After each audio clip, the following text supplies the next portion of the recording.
Boa noite, boa noite. Então a gente está iniciando aqui mais um estudo.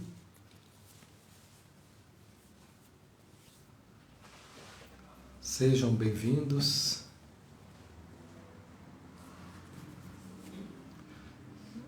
Depois vocês me dizem aí se deu certo, se o som tá legal.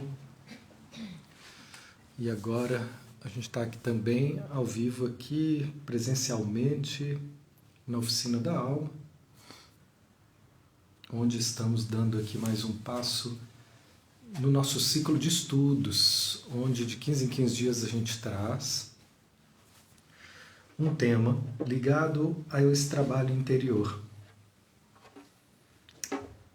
E hoje então foi muito bom o tema que a gente escolheu, estava muito de acordo com algo que eu tenho vivido e tenho pensado ultimamente.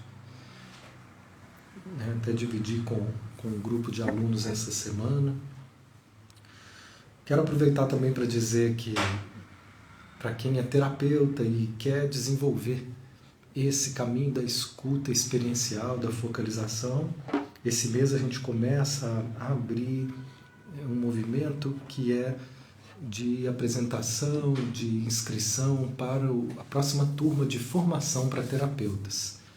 Então a gente deixou um link aqui na página do Instagram, onde esse acesso, né, te leva para uma lista de interesse, onde a gente está aqui então começando a falar um pouco mais sobre essa formação, que a gente está indo para a 7ª turma, e é um trabalho maravilhoso que pode fazer muita diferença na nossa escuta, no nosso trabalho com o outro. Eu quero dizer também que estamos aqui abrindo um espaço para um tipo de trabalho que a minha intenção é levar esse caminho, esse olhar da focalização para tudo aquilo que eu me envolvo, inclusive para os estudos. Então, o que seria isso? A focalização é uma metodologia psicológica que ela foi trazida por Eugene Gendry, um austríaco que morou nos Estados Unidos, lá fez o seu PhD, né, conheceu o Carl Rogers, e juntos eles criaram um trabalho muito bonito juntos. E esse trabalho deu origem a um método que nos ajuda a fazer esse contato interior. Um contato com os nossos sentimentos, um contato com a nossa experiência sentida. Esse método foi usado principalmente para o trabalho clínico, para os consultórios de psicologia, mas ele não foi feito para isso. Ele não é exclusivamente voltado para os psicólogos. Ele foi feito para ajudar pessoas de todas as formas. Eu acho muito bonito, e é assim que a gente vê o trabalho de Carl Rogers e de Gendry. São pessoas que eles se dedicaram muito a criar um formato de ajuda que, independente dos sectarismos, né, dos limites acadêmicos, eles queriam que essa ajuda chegasse para todos. Que esse tipo de escuta cuidadosa e humanista alcançasse a todos. Então o que a gente está vendo é quantas possibilidades existem. Oi, Marilene. Não estou te ouvindo. Pode falar alto. O que tem? Não está aparecendo lá? Então não tem jeito mesmo. Está aparecendo aqui que está. Mas tá bom, Marilene. Então vai ficar só aqui mesmo, que eu não sei o que fazer, eu não vou conseguir. Obrigado.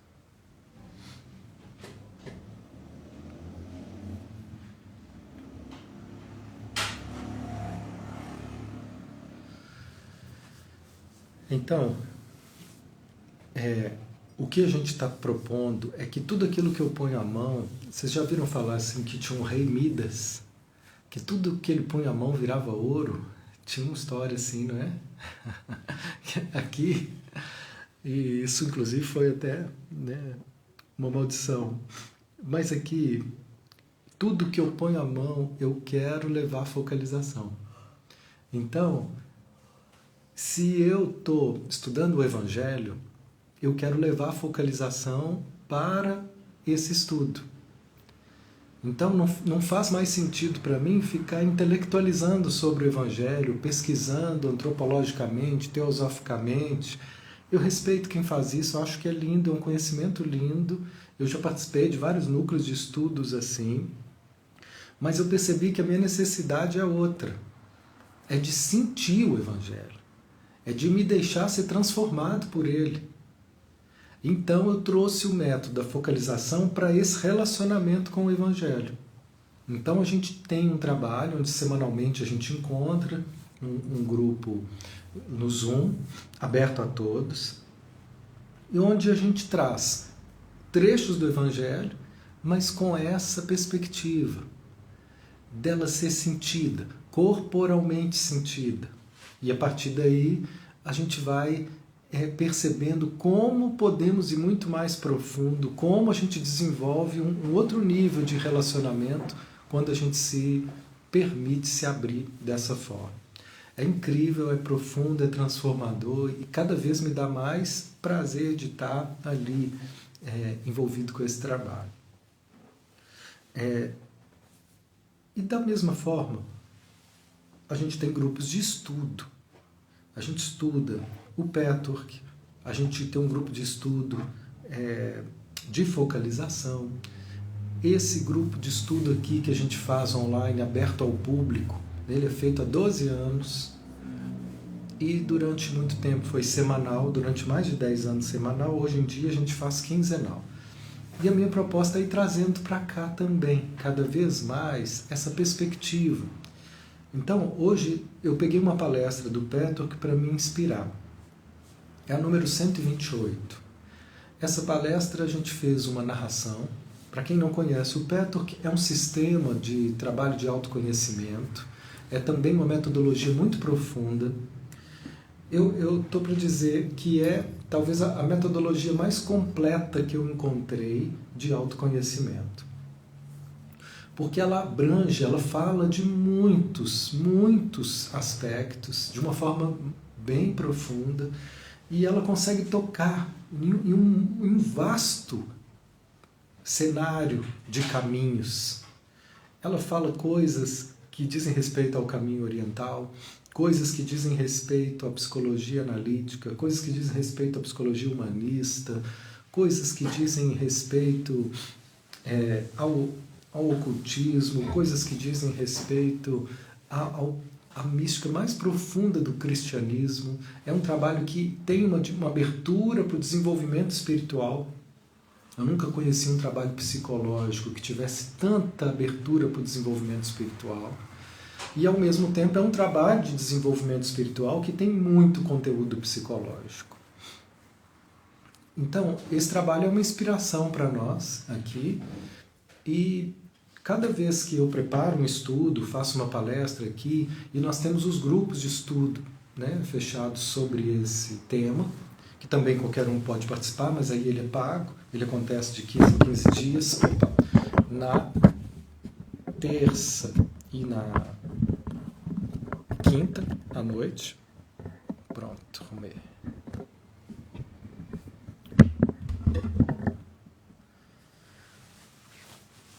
Então, é um trabalho muito profundo, mas que corre o risco de também ficar muito intelectual.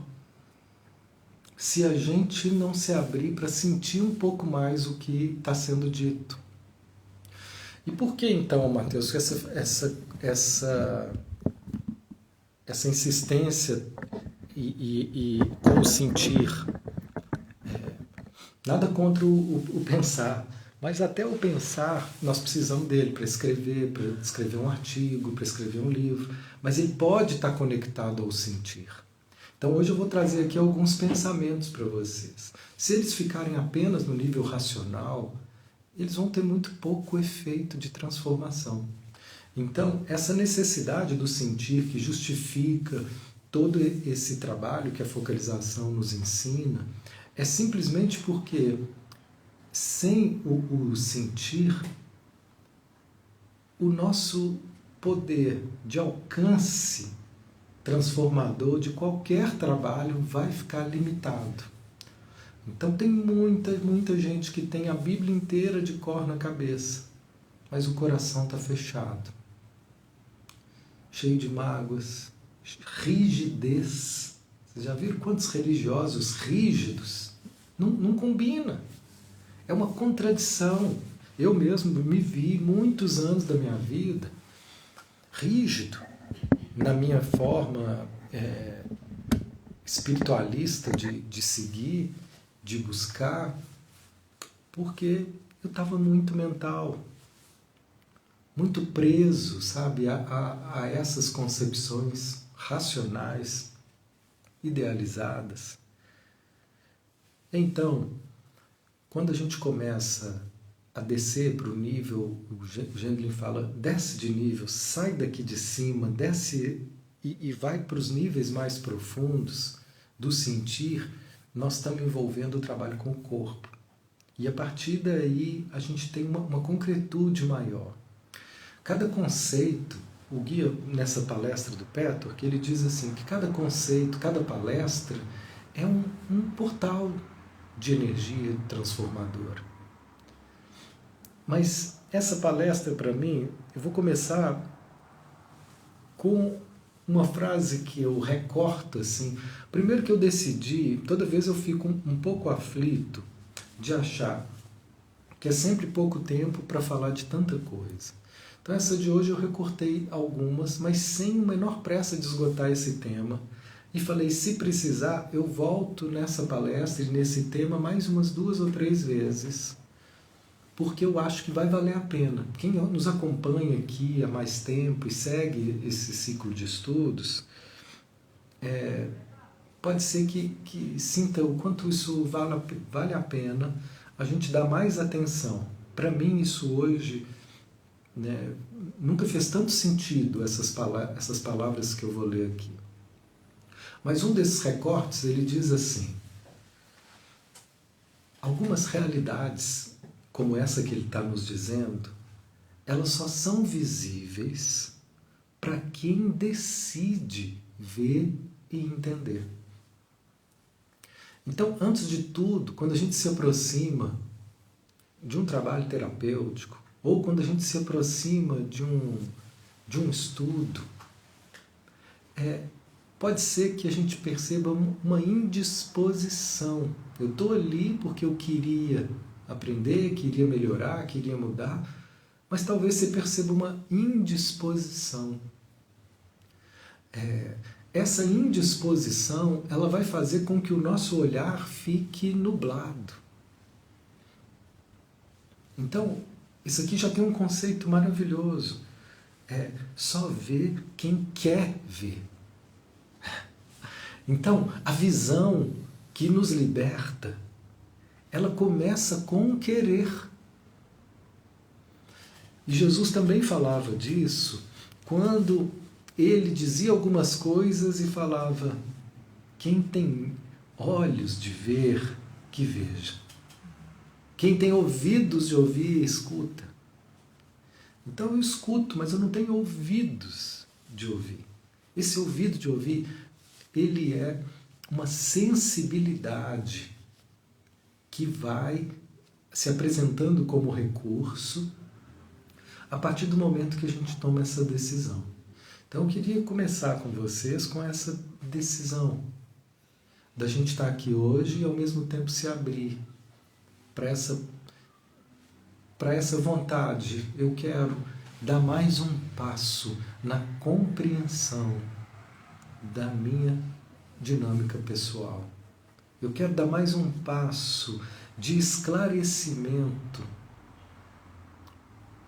de onde eu estou me perdendo. Eu quero dar mais um passo na percepção do que eu preciso avançar. Esse é o querer. Veja o que vocês sentem quando eu digo isso. Veja se isso é verdade, se isso faz a sua alma vibrar. Quando eu digo isso, eu sinto algo, né, uma vibração aqui, que é uma inovação, dos meus votos de crescimento pessoal, de desenvolvimento pessoal.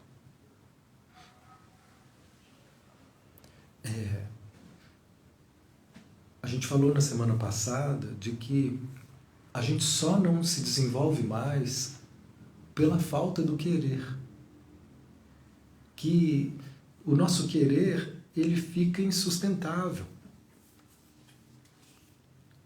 Às vezes a gente nem quer que as coisas mudem. Ou às vezes a gente quer, mas quer e depois não sustenta esse querer. Então, isso é algo que precisa ser renovado diariamente, como um impulso de energia para a gente continuar seguindo um caminho. Da mesma forma que eu preciso almoçar todo dia, mas todo dia? Todo dia. O que é aquilo? É o quê? Impulso de energia para continuar vivo. Se eu não almoço, meu organismo começa a entrar em colapso. O meu principalmente, gente. Eu viro o incrível Hulk. Se eu não tiver comida. Porque comida é energia. Energia. Só que a gente não fala muito na energia para a alma. A alma também precisa de energia para se manter em níveis de conexão saudáveis. Precisa de energia para que a gente se mantenha numa visão mais otimista com a nossa vida. Não é esse otimismo de Poliana que disfarça o sentimento de insatisfação. É um verdadeiro confiar de que tudo que está acontecendo serve ao meu crescimento. Essa confiança ela é um trabalho que vai sendo exercitado, assimilado, a partir do momento que a gente vai realmente observando que é isso.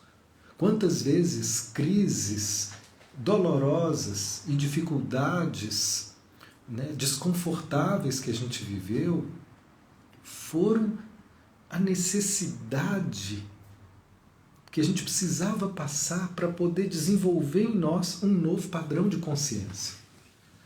Uma nova perspectiva de relacionamento conosco e com a vida, que antes disso não estava sendo possível.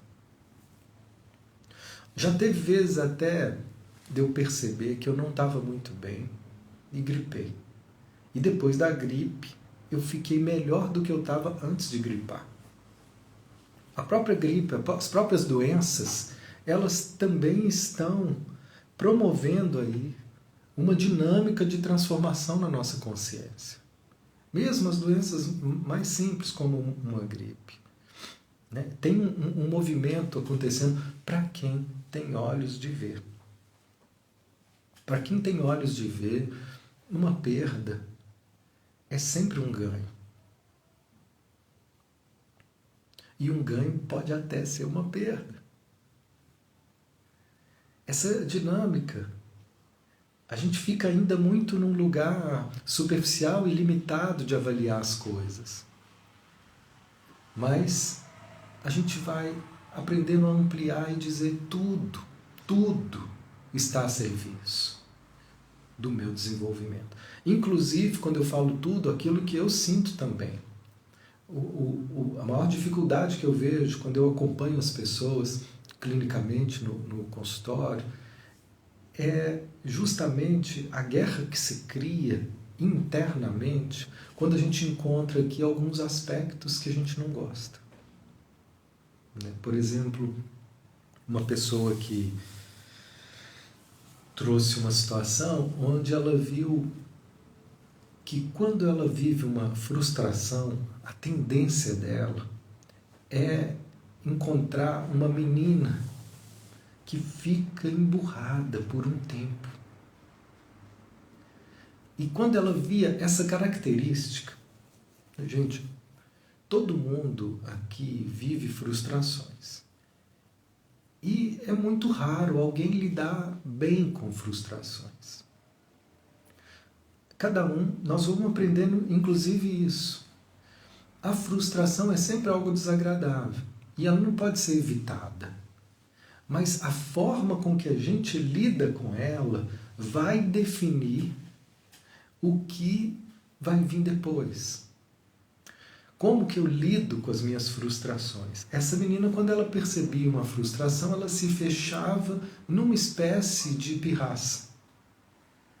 Eu tenho uma filha de 7 anos e é assim que ela vive muitas vezes. Quando ela está nesse estado de pirraça, não adianta tentar explicar para ela: ô filho, deixa eu te explicar. É por causa disso, que você tem que dormir agora, porque já está tarde, porque amanhã... Ela não quer nem saber disso.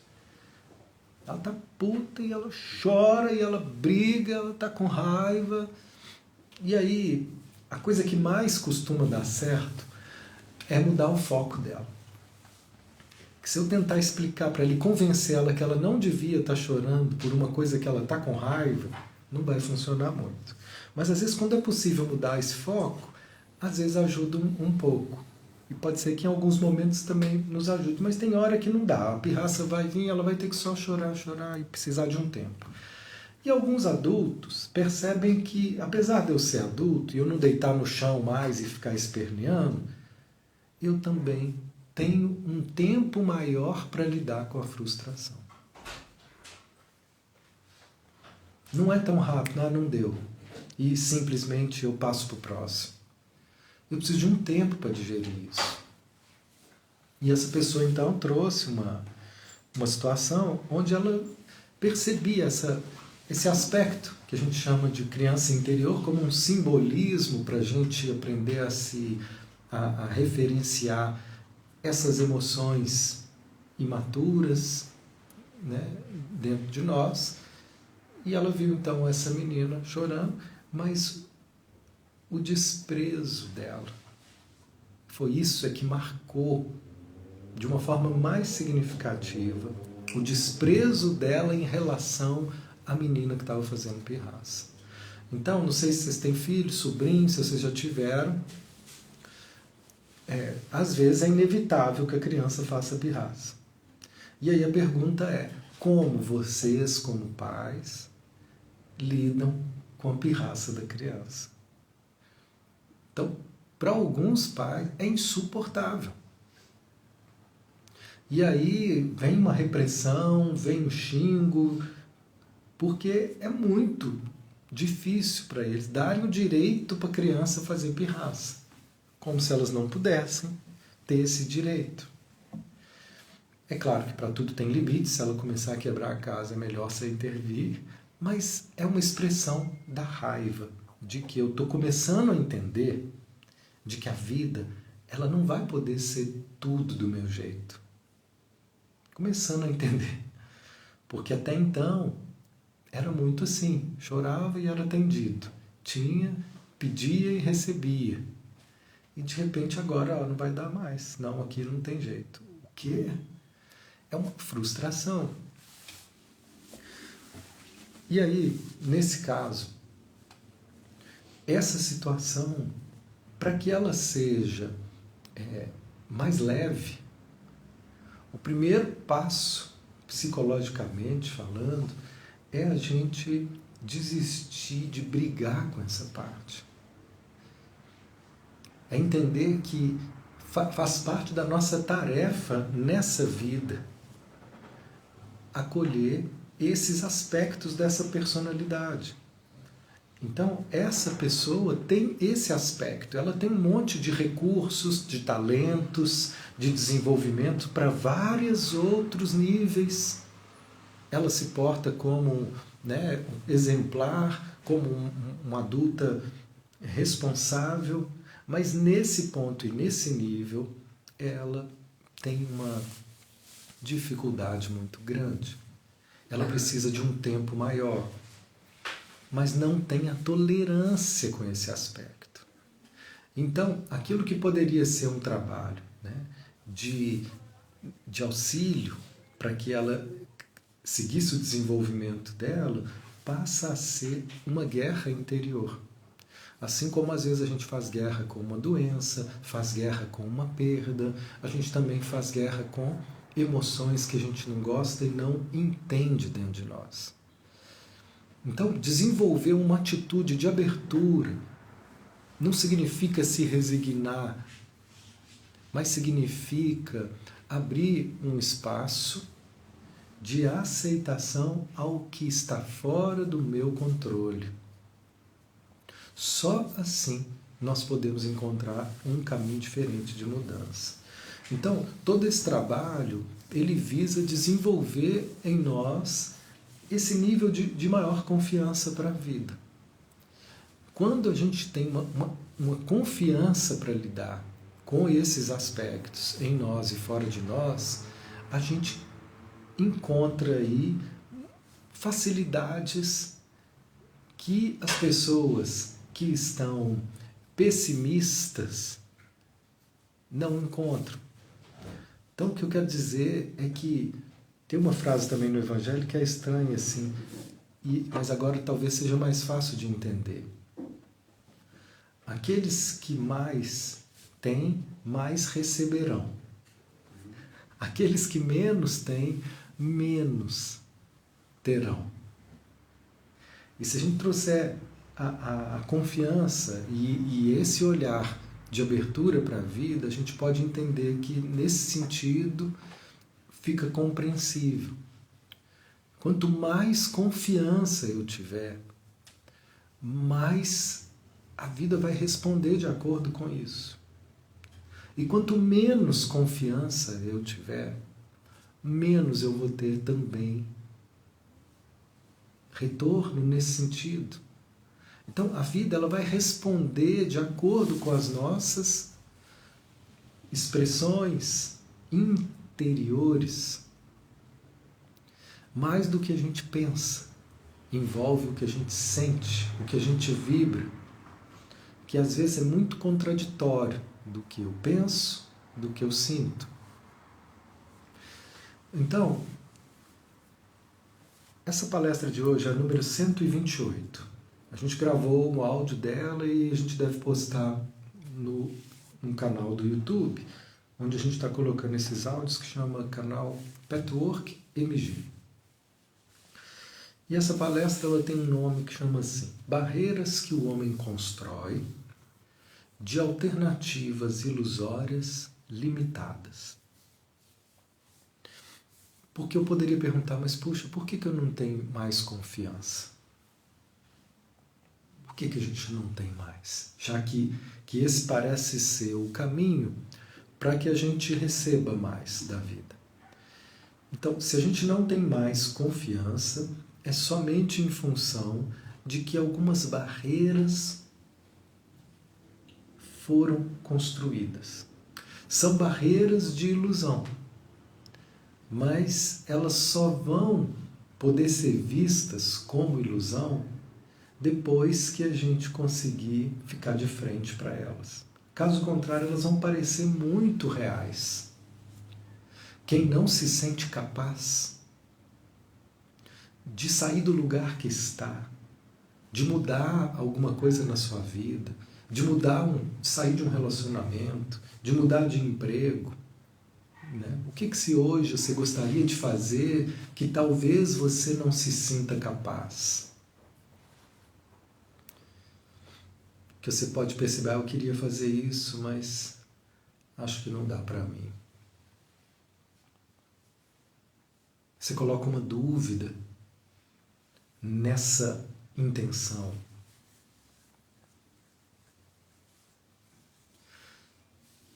Vou dar um tempinho para vocês percebendo. Você começa a se auto-sabotar. E aí você pode até se auto-sabotar como uma forma de confirmar sua crença de que não consigo, não vai dar. Não mereço isso. Não mereço, não é para mim. E pode ser um bom relacionamento, né? Um relacionamento saudável, pode ser um bom emprego, pode ser viver de uma forma mais tranquilo, né?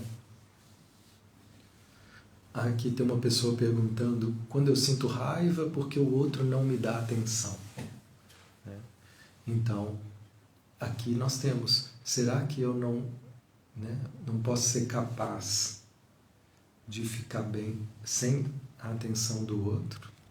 Ou será que eu não posso ser capaz de buscar uma outra relação onde eu tenha a atenção que eu preciso? Que eu quero dizer assim, há sempre uma forma de mudar. Eu posso até dizer: não, eu não quero sair da relação, eu gosto dessa relação, mas eu não gosto que ele não me dá atenção. Então, eu me sinto incapaz de ficar bem sem a atenção dele. Você tem alternativas. É isso, eu tenho alternativas. Veja como eu ouvi isso. Você tem alternativas. Veja, qual a sensação de escutar? Quando eu digo do estudo experiencial, é isso, eu não quero continuar enchendo a cabeça de conceitos sem que a gente possa ir sentindo cada passo. Então, o primeiro passo foi: perceba em que área da sua vida você se sente incapaz.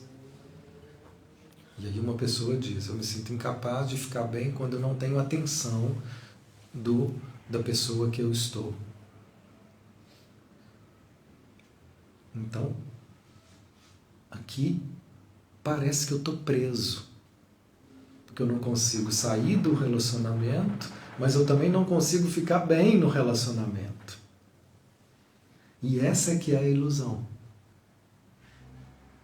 A ilusão, ela nos convence que a gente não tem saída. Não tem jeito.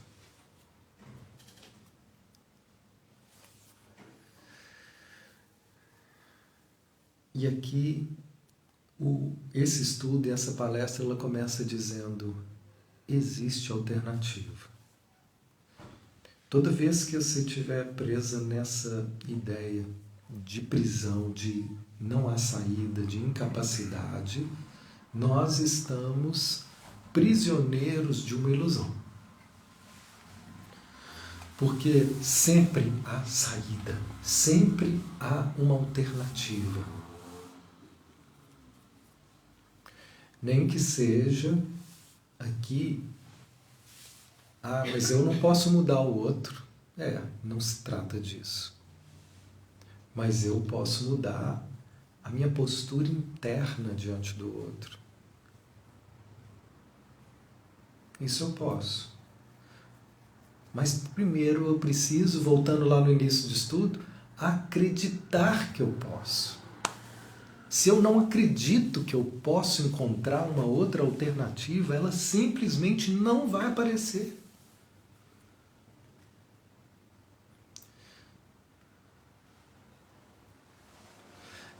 E às vezes a gente entra em pânico porque eu quero encontrar uma outra alternativa, mas eu não sei.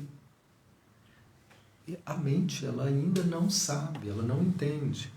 Mas eu não quero que você, nesse momento, já saiba qual a alternativa que é. Eu só estou indo um passo um pouquinho atrás, simplesmente te convidando a sentir que, mesmo que você não saiba como, eu posso agir de outra forma ou fazer outra coisa. Você ainda não sabe como, ainda não sei. Não sei como lidar com isso. Então, primeiro nós vamos assumir: eu não sei como lidar com isso. E a gente respira nisso. Não sei. Tem algo na tua vida que você não sabe lidar. Esse é o lugar onde a gente se sente impotente.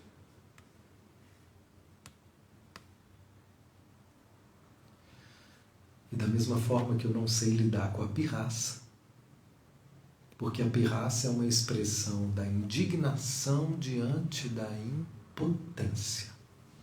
Nós não sabemos lidar de uma forma saudável com a impotência. O que seria lidar de uma forma saudável? Ficar feliz que eu não estou sabendo lidar com alguma coisa? Não é isso. Essa é a Poliana, que é essa fake que quer fingir que está sempre tudo bem para não fazer contato com a dor. Não é isso. Mas é assumir que tem hora que vai ser desconfortável, que a gente não vai conseguir responder de uma forma plena à vida. Tem hora que eu não vou saber lidar e nessa hora eu vou sentir impotente. De uma forma saudável significa a gente assumir, a gente não brigar quando isso acontece e assumir. Eu, por exemplo, eu comecei a assumir que agora, no nível de trabalho que eu estou, onde eu estou, né, desenvolvendo, eu estou cuidando da Oficina da Alma como uma empresa. A Oficina da Alma ela foi, durante mais de 10 anos, um templo espiritual. E eu comecei a mudar minha forma de trabalho quando eu vi a perspectiva de alcançar muito mais pessoas do que eu alcançava no consultório, oferecendo palestras, cursos, grupos online. Quando isso abriu essa possibilidade, eu não sabia que era possível. Trabalhar com grupos, né? O Evangelho Sentido era individual, 4 anos aqui, foi presencial, aqui na Oficina da Alma, era uma roda aqui, ó, e vinham 12 pessoas. Você lembra, Marilene? Marilene lembra, não sei quem mais vinha. 7 horas da manhã, 12 pessoas mais ou menos se encontravam aqui e a gente fazia o Evangelho Sentido. Foi assim 4 anos. De repente chegou a pandemia. Foi horrível. Uma situação, cada um sofreu de um jeito. Tem gente que perdeu parentes, perdeu negócio, perdeu dinheiro. Teve gente que pegou Covid, mas não morreu, mas ficou com sequela. Um monte de confusão que teve aquilo ali. Mas, gente, foi só ruim? Não, teve um monte de mudanças que aconteceram a partir dali. E uma delas foi essa. A gente não sabia que podia. Uma possibilidade nova se abriu e falou, olha, vamos para o online? Eu lembro de como eu fiquei inseguro de começar o primeiro Evangelho Sentido online. Gente, como é que vai ser isso? Eu nunca tinha feito uma live antes da pandemia. E aí, abrimos o Evangelho Sentido.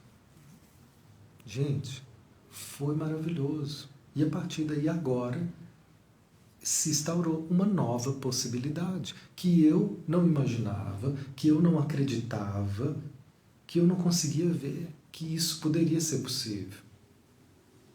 Muita gente passou a sentir que é possível a partir daí. Tem algumas situações que mexem assim com a casa planetária, todas as guerras que tiveram, essas grandes guerras horríveis, a partir delas também a humanidade deu outros passos. Níveis de consciência novos, cada conflito que a gente tem vai trazer uma nova consciência. Vai trazer algo que eu não estava vendo antes do conflito, antes da doença, antes da dificuldade. Por isso, quando a gente diz, de novo, trabalhando a confiança, tudo que acontece está a serviço do nosso desenvolvimento, é nesse sentido. Não vou querer dizer que é bom, não é agradável, mas está pondo algo em movimento que eu ainda não sei. Eu não sei a que isso estava a serviço. Mas dali para cá, meu trabalho ficou todo online e agora, cada vez mais, ele está se desenvolvendo e a Oficina da Alma se tornou uma empresa. Uma empresa onde eu estou dando aula, eu comecei a dar minhas formações, que eu também dava aqui, de grupos de estudo aqui há mais de 10 anos para psicólogos. Aí eu montei a formação, organizei os módulos, né? Eu estou vinculado ao Instituto Internacional de Nova York, peguei toda a coordenação que eu precisava para poder estar aqui apresentando como um representante desse instituto aqui. Olha quanta coisa! Agora eu tenho que lidar com um monte de coisa nova que eu não sei. Quando eu assumi que eu não sei, eu comecei então a me abrir para pedir ajuda.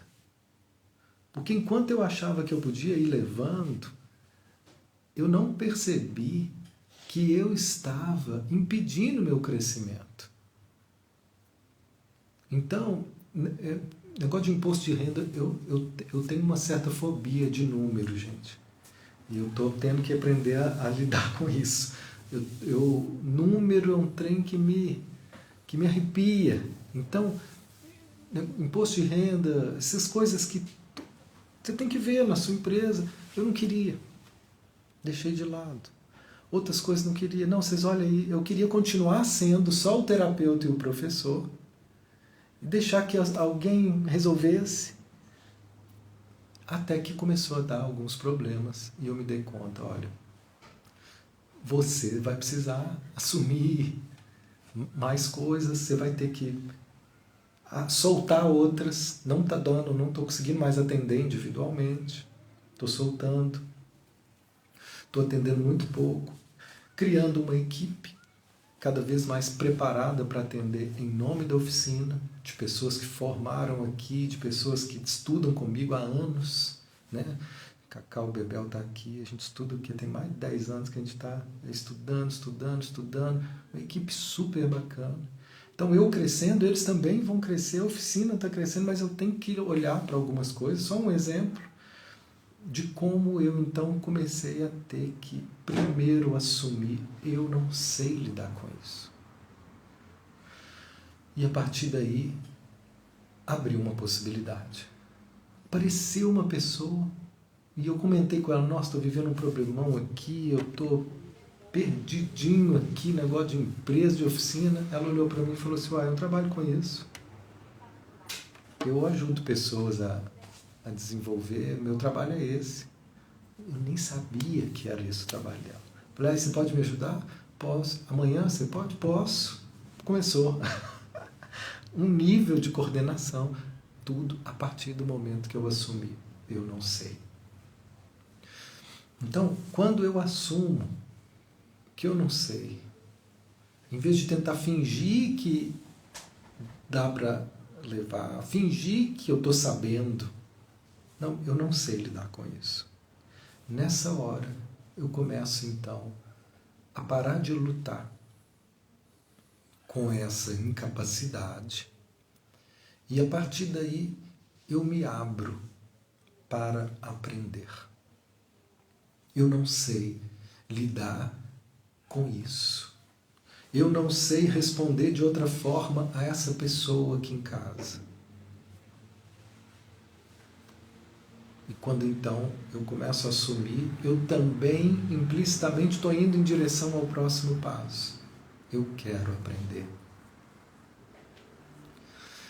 Eu não sei se vocês estão percebendo o quanto eu estou falando de coisas que são simples, mas são profundas. Se estiverem me acompanhando nesse nível sentido. Intelectualmente, são conceitos muito simples que eu estou trabalhando aqui com vocês. Mas se vocês estiverem conectados comigo no nível sentido, isso já vai trazendo aqui um movimento de leveza, de abertura, para que a gente possa aprender a confiar que há sempre uma nova forma de olhar. Há sempre um jeito diferente de agir, de pensar, que eu não estou percebendo. Mas que eu ainda não me abri para perceber, justamente por estar brigando ainda com a realidade, ou por estar brigando com essa impotência. Então, quando isso é aceito, começa a vir. E aí agora a gente vai para esse próximo passo, que é: há sempre outra possibilidade. Há sempre outra possibilidade de lidar com essa pessoa.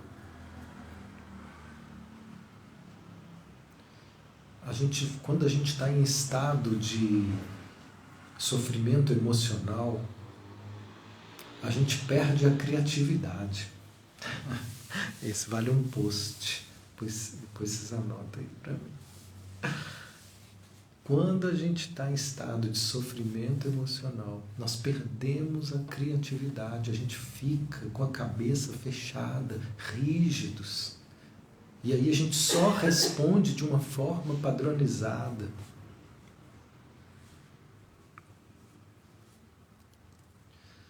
Como uma energia parada, né? Como uma energia parada, assim, fechada, né? Um circuito fechado, uma energia parada, onde o novo não acontece. E a saúde mental é quando a gente está aberto para deixar ser guiados por esse poder criativo. Esse poder criativo que, se a gente permitir que ele se expresse, ele vai sempre nos mostrar uma saída nova. Mas às vezes a gente precisa aí de um tempo, de um espaço, sabe? De um recolhimento, de um silêncio e principalmente do querer encontrar uma saída. Como é que eu vou querer encontrar uma saída se eu não acredito que é possível?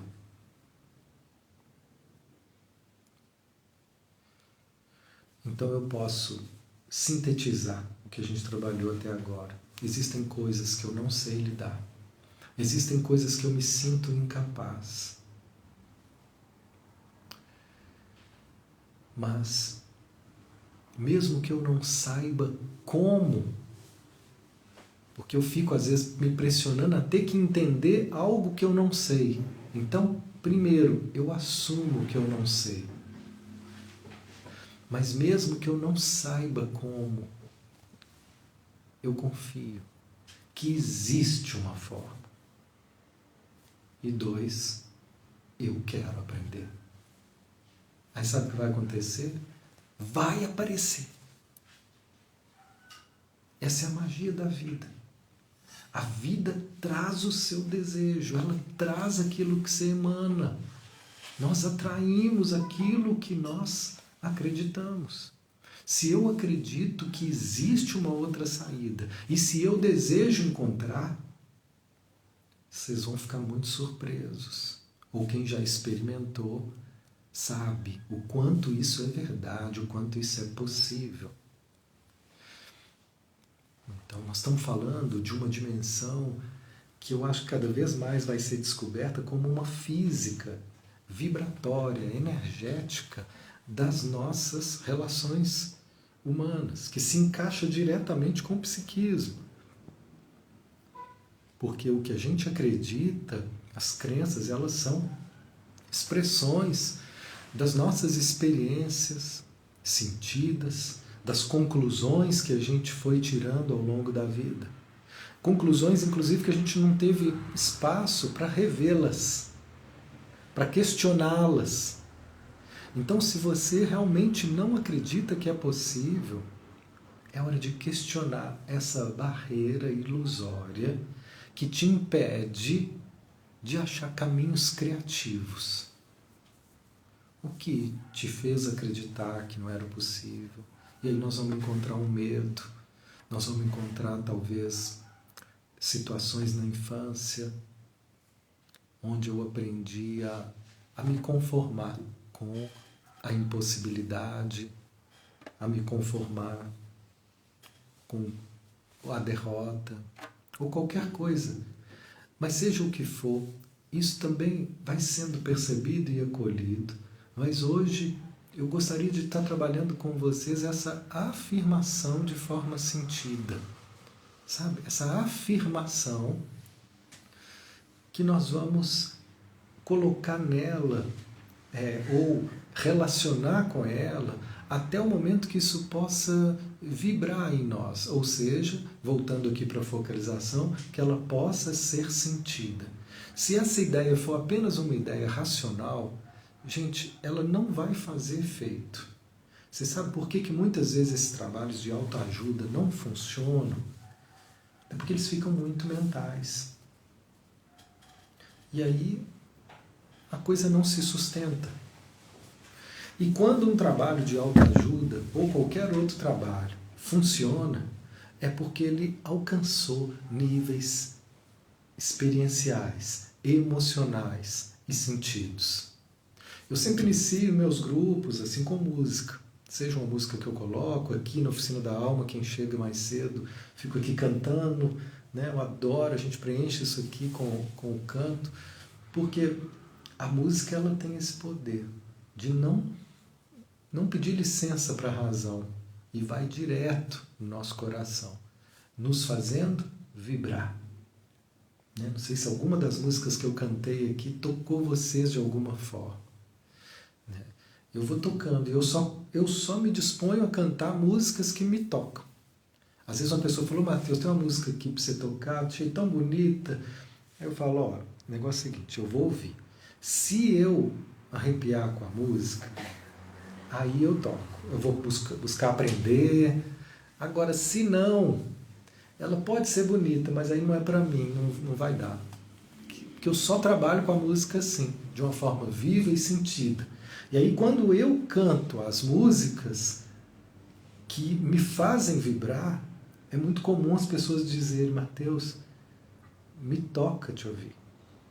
Porque ela está sendo cantada com a minha emoção. Teve música aqui que eu precisei me concentrar, porque eu quase chorei assim, aí se eu chorasse o canto ia... Então veio as lágrimas, meu olho encheu d'água, eu respirei, porque eu ia desafinar tudo. Já aconteceu e não tem problema também, mas é só para vocês verem o nível da experiência que é para mim o canto. Não tem nenhuma ambição profissional ou nenhuma ambição de ganhar dinheiro com a música, mas eu tenho muito amor em cantar, porque ela me faz vibrar. Cantar me eleva a minha vibração de um jeito que aquilo ali para mim é assim, puro fortalecimento, pura conexão. É a forma mais rápida que eu tenho de encontrar conexão. E é disso que eu estou falando.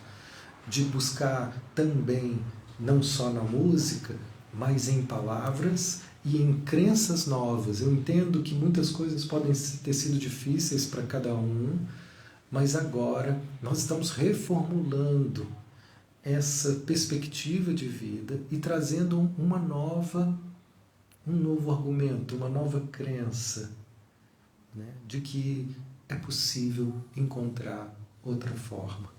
É possível uma alternativa. Essa ideia, veja como isso chega para vocês, veja a sensação que isso traz, né, para vocês, e se a gente pode ir trabalhando com ela durante essa semana. Apenas isso. Eu não sei, e eu não preciso saber como. Eu não tinha a menor ideia como que eu ia lidar com essa minha incapacidade de lidar com a empresa. Mas no momento que eu assumi, eu não sei, e eu quero encontrar uma saída, apareceu uma pessoa, mas foi tão rápido, foi muito rápido. Foi na velocidade de eu estar inteiro com o meu desejo. Não tinha um mas. Não, eu quero ajuda, eu quero encontrar uma saída. Apareceu. E essa saída, no caso, foi uma pessoa que ela está me ajudando, eu estou aprendendo a lidar. Apareceu agora também, quando eu fui olhar as questões dos impostos, né? Uma pessoa apareceu para me dar assessoria nisso. Mas a ajuda pode ser uma ideia. A ajuda pode ser um livro que chega. A ajuda pode ser uma pessoa que fala algo com você de um jeito. E aí você fala, nossa. E às vezes já aconteceu isso. Falei, não, eu me dei conta, quando você me falou isso, de algo muito, muito importante. E a pessoa falou, mas eu sempre te falei isso. Mas eu não estava aberto. Aí você pega um livro que ele sempre esteve lá, mas eu não estava aberto. Então, do que depende a nossa transformação? É muito menos dessa necessidade intelectual e muito mais desse lugar interno da gente se abrir para esse essencial que assume que eu não sei e que eu quero. Então nós vamos encerrar com essa perspectiva interior que pode virar para nós um mantra aí durante essa quinzena, onde a gente pode pegar aqui um desses assuntos e dizer: esse é um assunto que eu tenho dificuldade, esse é um assunto que eu não lido bem com ele, esse é um assunto que eu não sei. E assumir isso para algumas pessoas já é um constrangimento, porque acham que tem que saber de tudo, que tem que dar conta de tudo, que tem que ser perfeito em tudo. Então, quando eu paro nesse lugar agora, já é um gesto de humildade que eu estou desenvolvendo, de assumir: esse tema eu não sei. E veja, só de assumir isso, olha o efeito que tem no seu corpo. Não sei. Esse tema é difícil para mim. Essa situação é difícil para mim. Não sei.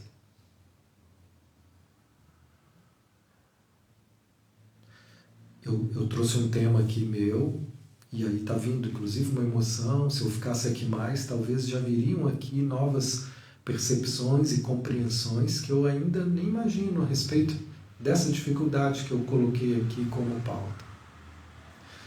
E agora, para a gente encerrar, o próximo passo, que é: mesmo não sabendo, eu confio que existe uma forma melhor e mais saudável de lidar com isso. Mesmo não sabendo como lidar,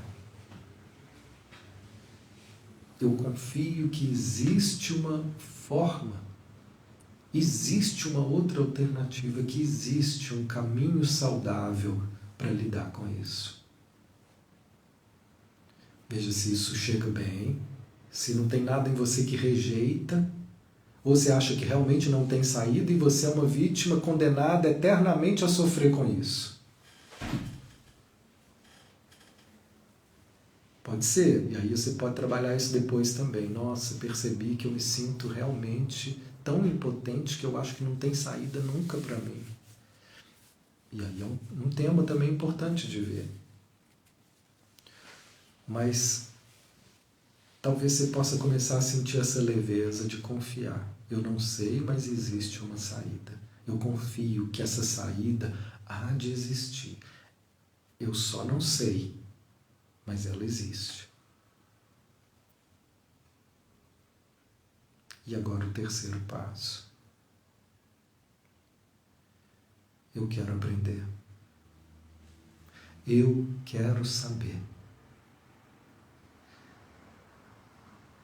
Eu não sei como a vida vai me responder, eu não sei como eu vou encontrar um insight, eu não sei como eu vou encontrar uma postura interior diferente, que eu não sabia que eu podia responder dessa forma, que eu podia.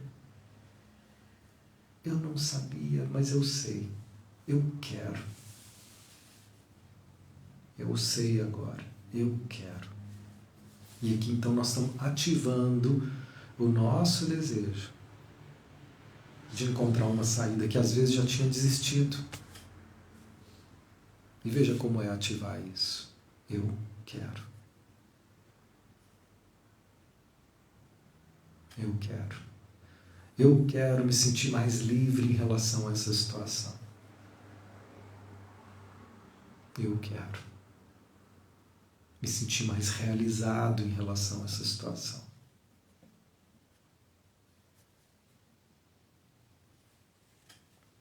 Não é bom? Isso não traz poder? É disso que a gente está falando hoje. O poder pessoal de transformar a nossa vida.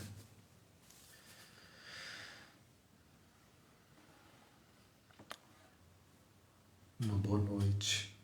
Boa semana para vocês. E a gente se vê daqui 15 dias por aqui. E nos mares virtuais aí.